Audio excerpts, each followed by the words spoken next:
इकाई 10 अंदाज अपना अपना। नमस्ते बाल दोस्तों, कैसे हो? सुप्रभात। सुप्रभात टीचर। बहुत अच्छे। बाल दोस्तों, किसी भी विषय के संबंध में तर्कपूर्ण सोचना या चिंतन करना, मनन करते हुए अपनी बात को प्रकट करना तार्किक चिंतन कहलाता है। बाल दोस्तों, तार्किक चिंतन वैज्ञानिक अभिगम पर आधारित व्यक्ति की सोच विचार करने की मानसिक प्रक्रिया है।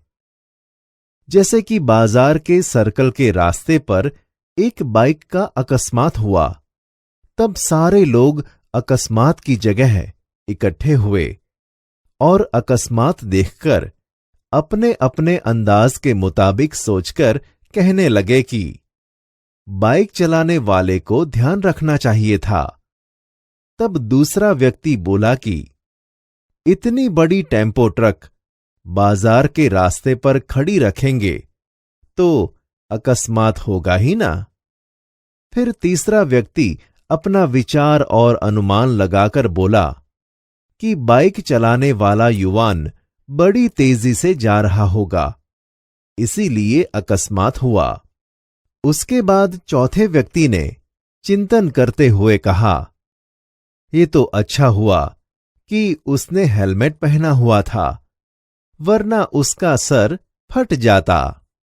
देखा बाल दोस्तों, इस तरह हर एक आदमी की सोचने समझने की तर्क शक्ति अलग होती है और सभी अपने विचार अलग अलग प्रकट करते हैं।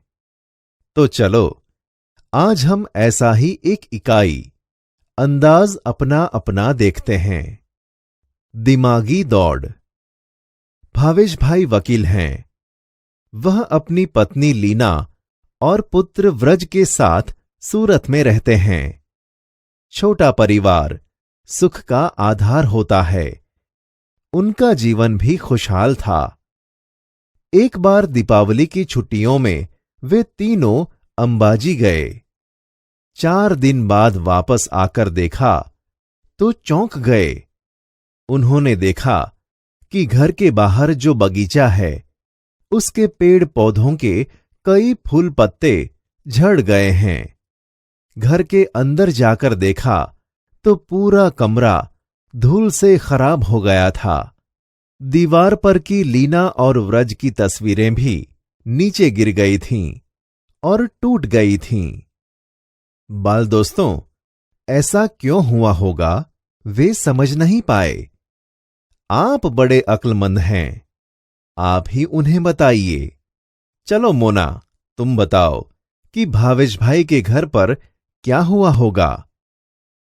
टीचर, इनके घर के बाहर जोर की आंधी आई होगी।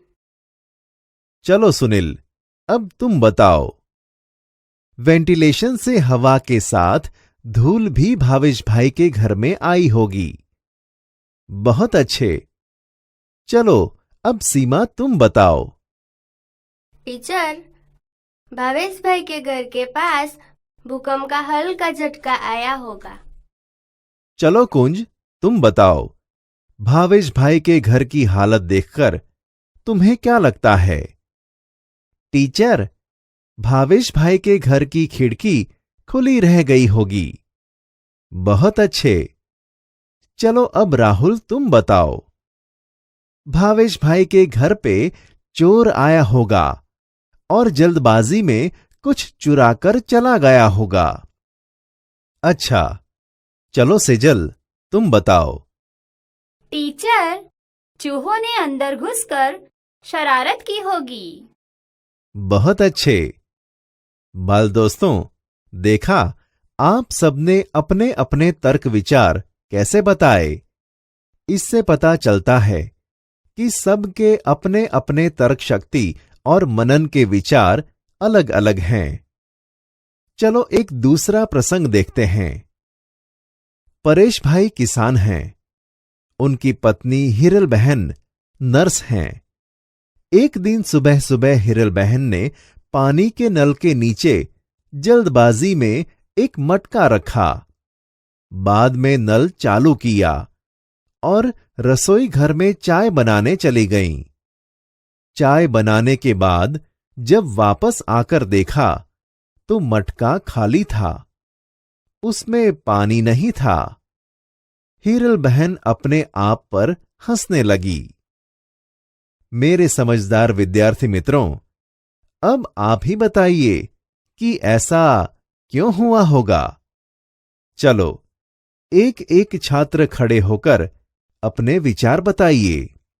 टीचर, हीरल बहन के मटके में पानी नहीं आया क्योंकि नल में पानी बंद हो गया होगा। टीचर, हिरल बहन के मटके में दरार होगी। हीरल बहन के मटके के पैंदे में छेद होगा। टीचर, हिरल बहन ने मटका ठीक तरीके से नल के नीचे नहीं रखा होगा। हिरल बहन ने मटके पर गलती से ढक्कन रख दिया होगा। बहुत अच्छे। बाल दोस्तों, आपके तर्क करने के विचार कितने अलग हैं। आपको मजा आया ना उत्तर देने में? हाँ टीचर। अच्छा, तो चलो और एक प्रसंग देखते हैं। सेजल 2 गमले लाई। उनमें तुलसी के पौधे थे। दोनों पौधे लंबाई, चौड़ाई और ऊंचाई में एक समान ही थे। 1 महीने के बाद दूसरे गमले का पौधा बड़ा हो गया, जबकि पहले गमले का पौधा अब भी इतना ही था जितना 1 महीना पहले। मेरे प्यारे बाल दोस्तों, ऐसा कैसे हुआ होगा, आप ही बताइए। सेजल के पहले गमले का पौधा नहीं बढ़ा क्योंकि उसमें पानी की कमी रही होगी। सेजल के वह गमले का पौधा प्लास्टिक का या नकली होगा। टीचर, उस पौधे को जरूरी हवा और प्रकाश नहीं मिले होंगे। सेजल के पौधे को किसी ने काट दिया होगा। सेजल ने गमले में उचित खाद नहीं डाली होगी।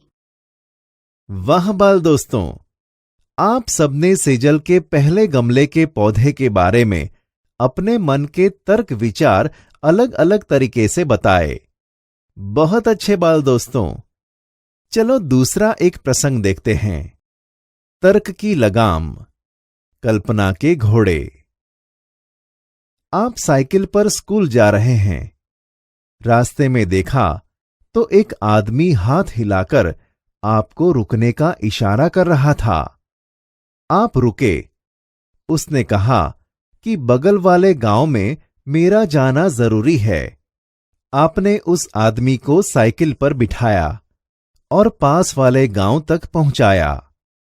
वहां जाकर आपको पता चला कि वहां एक जादूगर का कार्यक्रम होने वाला है और वह आदमी उसका सहायक है। उस आदमी ने आपको जादू के खेल देखने का अनुरोध किया, पर पाठशाला पहुंचने में देरी हो जाएगी, यह सोचकर आपने मना कर दिया। उस आदमी ने सारी बात जादूगर को बताई। जादूगर ने खुश होकर आपको एक करामाती चश्मे दिए और कहा कि इसे पहनने से तुम सबको देख पाओगे और कुछ भी कर पाओगे। तुम्हें कोई देख नहीं पाएगा। इसका असर 1 हफ्ते तक रहेगा। आप चश्मा लेकर वापस अपने गांव की पाठशाला में आए। वहां से घर गए। दूसरे रोज नहा धोकर आईने के सामने आपने चश्मे पहने। आईने में देखा तो सचमुच आप गायब हो चुके थे। बाल दोस्तों, बताओ, अगर आपको ऐसे करामती चश्मे मिल गए हों तो आप कहां-कहां जाएंगे और क्या-क्या करेंगे? टीचर, अगर मुझे ऐसे करामती चश्मे मिल गए हों तो मैं उसे पहनकर हलवाई की दुकान में जाकर अपनी मनचाही मिठाई खाऊंगा। बहुत अच्छे। चलो सागर, तुम बताओ। मैं मुफ्त में फिल्म या नाटक देख आऊंगा। अच्छा, सीमा तुम बताओ, करामती चश्मे तुम्हें मिले तो तुम क्या करोगी? मैं करामती चश्मे पहनकर फुलवारी से फूल तोड़ लाऊंगी। सही बात। चलो राहुल, तुम बताओ, तुम क्या करोगे? टीचर, करामती चश्मे पहनकर मैं पेड़ पर बैठकर फल तोड़ तोड़ कर खाऊंगा। बहुत अच्छे।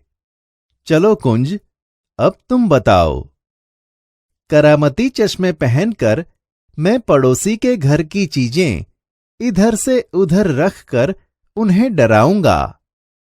बहुत अच्छे बाल दोस्तों, आपके विचार कितने अलग और मस्ती वाले हैं। चलो एक दूसरा प्रसंग देखते हैं। पूरे दिन की पढ़ाई और खेलकूद के बाद रात को आपकी आंख लग गई।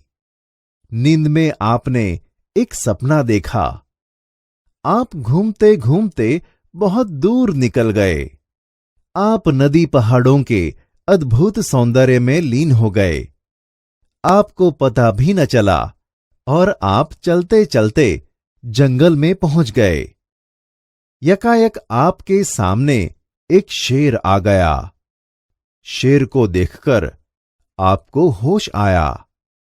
आप घबरा गए, मारे डर के आंखें बंद कर दीं। आपने ईश्वर को याद किया और कहा, काश मेरे पास पंछी की तरह पंख होते तो। तभी चमत्कार हुआ और आपके हाथ की जगह पंख उग आए। आप उड़कर वापस घर आए। आप बड़े खुश थे। जान भी बची और पंख भी मिल गए। सपना टूटा। आपने नींद से आंखें खोली। आपने पाया कि आपको हकीकत में हाथों की जगह पंख मिल गए हैं। तो मेरे बाल परिंदों, आप बताइए कि आप कहां-कहां जाएंगे और क्या-क्या देखेंगे? टीचर, मुझे हाथों की जगह पंख मिल जाए तो मैं आसमान में बादल के पास जाकर उन्हें नजदीक से देखूंगी। मुझे पंख मिल गए तो मैं पक्षियों से मित्रता करूंगा। अगर मुझे पंख मिल जाए तो मैं उड़कर बाजार से चीजें ले आऊंगी। टीचर, मैं पेड़ों पर बैठ के फल तोड़कर खाऊंगा। मुझे पंख मिल जाए तो मैं पहाड़ों पर जाकर आनंद मनाऊंगी। अगर मुझे पंख मिल जाए तो मैं दूर रहने वाले अपने मित्रों के घर जल्दी पहुंच जाऊंगी। बहुत अच्छे बाल दोस्तों, आपके विचार बहुत दमदार हैं। आपको मजा आया ना? हाँ टीचर। अच्छा, तो चलो और एक प्रसंग देखते हैं। इस बार आपकी मजेदार और अनोखी कसौटी होने वाली है। एक बड़ा जहाज आपको निर्जन द्वीप पर ले जाने वाला है।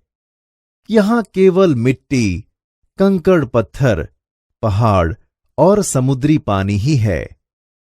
मेरे बुद्धिमान दोस्तों, वहां एक हफ्ते तक सुख चैन से रहने के लिए आप अपने साथ क्या-क्या ले जाएंगे, उसकी सूची बताइए। एक-एक छात्र खड़े होकर अपने विचार के मुताबिक सूची बताइए। चलो राहुल, तुम बताओ, द्वीप पर सुख चैन से रहने के लिए तुम अपने साथ क्या ले जाना चाहोगे? द्वीप पर सुख चैन से रहने के लिए हम अपने साथ काफी कपड़े ले जाएंगे। खाने के लिए बिस्किट, पॉपकॉर्न, सेव आदि सूखे खाद्य पदार्थ ले जाएंगे। टीचर, हम बादाम, काजू, अंजीर, फल आदि मेवा ले जाएंगे। एक स्टोव भी ले जाएंगे।